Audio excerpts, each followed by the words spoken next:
नमस्ते दोस्तों। आज मैं लेकर आया हूँ आप लोगों के लिए एक नई वीडियो। तो चलिए शुरू करते हैं। आज का हमारा स्टॉक ऑफ द डे है सुज़लॉन एनर्जी। तो सुज़लॉन एनर्जी एक विंड टर्बाइन मैन्युफैक्चरिंग कंपनी है जो ज़्यादातर रिन्यूएबल एनर्जी पे काम करती है। तो ये वर्ल्ड की 5th largest wind turbine supplier है। तो अभी हम इसमें जानेंगे क्या ये कंपनी हमारे लिए लॉन्ग टर्म इन्वेस्टमेंट करने के लिए अच्छी है, शॉर्ट टर्म इन्वेस्टमेंट करने के लिए अच्छी है, या ट्रेडिंग करने के लिए अच्छी है, या हमें इस कंपनी से दूर रहना है। हमने सुज़लॉन एनर्जी का 15 मिनट का चार्ट ओपन कर लिया है। अभी हम देखेंगे कि हमें टेक्निकल से क्या समझ में आता है। अभी फ़िलहाल तो कंपनी 25.50 रुपीज़ पे ट्रेड कर रही है। तो मैं पहले ही आपको बता दूं, जो कंपनी एक पेनी स्टॉक होता है जिसमें अपर सर्किट या लोअर सर्किट ज़्यादा लगते हैं, उसमें ज़्यादातर टेक्निकल काम नहीं करता। फंडामेंटल तो छोड़ ही दीजिए, क्योंकि फंडामेंटल ऐसे कंपनी के बहुत ख़राब होते हैं। पर अगर हम टेक्निकल की बात करें, ऐसी कंपनियां जिसमें अपर सर्किट ज़्यादा लगता है, लोअर सर्किट ज़्यादा लगता है, जैसे हम देख सकते हैं कि इसमें लोअर सर्किट लगा था 13 सितंबर को, उसके बाद में अपर सर्किट था, और ऐसी लोअर सर्किट लगा था 12 सितंबर को। ऐसे हम अगर इसका पास देखेंगे आपको दिखेगा यहाँ पे कि अपर सर्किट करके ये ऊपर जा चुकी है 22 अगस्त से। तो जिस कंपनियों में अपर सर्किट लोअर सर्किट ज़्यादातर लगते हैं उसमें टेक्निकल काम नहीं करता।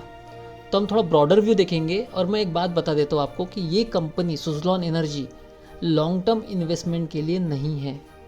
जिन लोगों को लगता होगा कि हम इसमें लॉन्ग टर्म इन्वेस्टमेंट करते हैं, क्या 25 रुपये का शेयर है, अगर हम अभी ले लेते हैं, 10 साल बाद देखेंगे कि 10 साल बाद इसकी वैल्यू क्या होती है। अगर ये 10 साल बाद 150 का भी हो गया तो भी आप प्रॉफिट में है। हर कोई ये सोचता है ना। तो पहले तो मैं इसका जवाब दे देता हूँ। तो हम इसके लिए थोड़ा जाते हैं 1 वीक के चार्ट पे।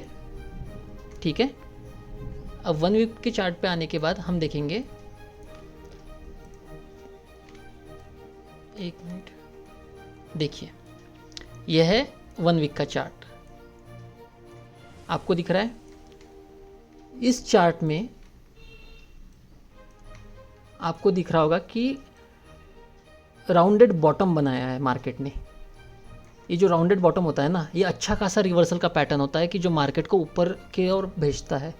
तो हम बोल सकते हैं कि अभी तो मार्केट ऊपर जाएगा, यहाँ से एक पॉजिटिविटी दिखा दी। तो चलो एक दूसरी बात बताते हैं। अभी कंपनी है 25.50 रुपये पे। हम यहाँ पे देखेंगे, ये जो हाई है ना यहाँ का, ये हाई बन के आ रहा है 33.75, और ये बना था लास्ट टाइम 9 जून 2014 को। तो अब सोचिए 2014, आज चल रहा है 23, कितने साल लगे इसे 25 पे आने के लिए। ये जो 25 पे आई है ना, तो अब आप क्या सोचते हैं कि अगर ये 33.75 पे जाने के लिए इसे और कितना टाइम लगेगा, तो कितना रिस्की है। अगर आप सोचते हो कि मैं 10 साल के लिए रखता हूँ 150 हो जाएगा, इसे 10 साल लगे रिकवर होने के लिए, उसी लेवल पे रिटर्न आने के लिए, तो और कितना टाइम ले सकता है। बहुत रिस्की स्टॉक है। और वहाँ से ये 6 रुपये, इसने लो भी बनाया था। इसका लो था 2 रुपये 15 पैसे, सॉरी लो था इसका 1 रुपये 1 रुपीज़ 95 पैसे, हाँ 1 रुपीज़ एंड 95 पैसे इसका लो था। तो आप सोचिए, क्या आप इतनी बड़ी रिस्क लेने के लिए तैयार है। 33 से सीधा फॉल आया था इसका, बुरी न्यूज़ें भी आती है इसके रिलेटेड। तो इन्वेस्टर तो इससे दूर ही रहिए। अब जिन्हें ट्रेडिंग करनी है, मैं ट्रेडर्स के लिए एक लेवल बता देता हूँ। ट्रेडर्स इसे बाय कर सकते हैं अगर हमें मिलता है 20-21 के पास। अगर हमें ये शेयर मिलता है 20-21 के पास, पर तभी जब ये सर्किट में ना हो। सर्किट खुलते ही बाय करने की कोशिश ना कीजिए। अगर सर्किट में लगा होगा, अपर सर्किट में लगा होगा, और सर्किट खुलता है और हमें 20-21 के पास मिलता है, तो मत लीजिए, क्योंकि अभी हाल ही में सर्किट खुला है। तो हमें देखना है कि नॉर्मल मार्केट चल रहा होगा, तब अगर हमें मिलता है 20-21 के पास तो लीजिए। टारगेट थोड़े लंबे रखिए, पर स्टॉप लॉस आपका 1 या 2 रुपये ही होगा।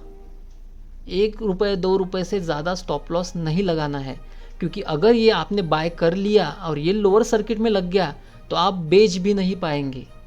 और क्या पता सब अपना लोअर सर्किट कब जाके खुलेगा। अगर लोअर सर्किट नहीं खुला 5-6 दिन, तो आपकी पूरी अमाउंट चली जाएगी। इतना रिस्की स्टॉक है ये। तो एक अच्छी भी बात है, कुछ दिनों पहले कंपनी ने अपना जो डेब्ट था, उनका कर्जा था, वो कम कर दिया है। तो इसके वजह से ये इतनी पॉजिटिविटी आ रही है मार्केट में, ठीक है। पर अगर मैं आपको बता दूं कि एक साल में कंपनी ने अभी तक 189.44% का ऑलरेडी रिटर्न दे दिया है, ऑलरेडी रिटर्न मिल चुका है कंपनी को। तो आप सोचिए, अगर इन्वेस्टर को एक साल में इतना रिटर्न मिल चुका है तो अभी भी एक्सपेक्ट कर रहे हैं कि हमें और रिटर्न चाहिए। तो हम देखते हैं 6 महीने में मिला है 226.92%। एक साल का कम है, 6 महीने का रिटर्न ज़्यादा है, और एक महीने का 22%। तो सोचिए 5 दिन का इसका रिटर्न है 12%, सॉरी लगभग 13%, बैंक से भी ज़्यादा। ऐसी कंपनी जो बैंक से भी ज़्यादा सिर्फ 5 दिन में रिटर्न दे रही है, क्या आपको लगता है कि वाकई में वो कंपनी इन्वेस्टमेंट के लिए अच्छी है? कुछ तो गड़बड़ होगी, कोई तो मैनिपुलेशन कर रहा होगा। तो यही सोचते इन्वेस्टमेंट करते वक्त सोचना चाहिए, क्या हमें ये कंपनी में इन्वेस्टमेंट करना चाहिए या नहीं। पेनी स्टॉक है, इन्वेस्टमेंट मत कीजिए। पेनी स्टॉक यानी इन्वेस्टमेंट के लिए नहीं होते, सिंपल सी बात है। पेनी स्टॉक में हम कभी इन्वेस्टमेंट नहीं करते। जो स्मार्ट इन्वेस्टर होता है ना, वो ऐसे स्टॉक से दूर रहता है। इससे कई अच्छे अच्छे स्टॉक्स हैं हमारे पास, आप उनमें इन्वेस्ट कीजिए, ठीक है। हम फिर से लेवल्स देखते हैं, थोड़ा फंडामेंटल देख लेते हैं। अब फंडामेंटल देखते हैं कि प्रमोटर यहाँ पे 2020 से देखेंगे तो 17% प्रमोटर थे, अभी सिर्फ 13% प्रमोटर बाकी है। फॉरेन इंस्टीट्यूशनल इन्वेस्टर ने अपनी इन्वेस्टमेंट मार्केट में बढ़ा दी है सुज़लॉन में। 2020 में 3% थी, 22 में 7% थी, और 23 में 10.5% है। DIS ने अपनी इन्वेस्टमेंट कम कर दी है।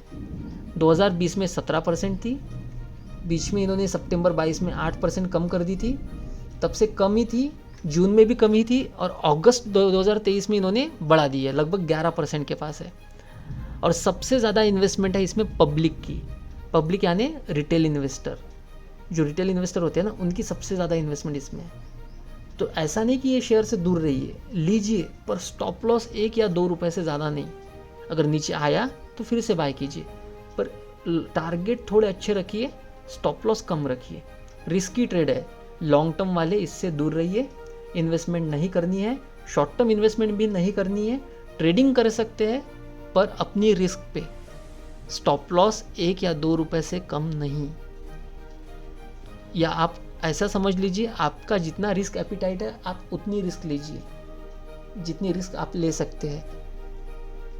सिर्फ क्वांटिटी बाय करते वक्त थोड़ा संभल के, 10,000 20,000 ऐसे क्वांटिटी मत बाय कीजिए, ठीक है। आज के लिए बस इतना ही। इसी के साथ आपका अभिषेक ट्रेडिंग फॉक्स भारत के साथ साइनिंग ऑफ। तो मिलते हैं कल एक नई वीडियो के साथ, तब तक के लिए धन्यवाद।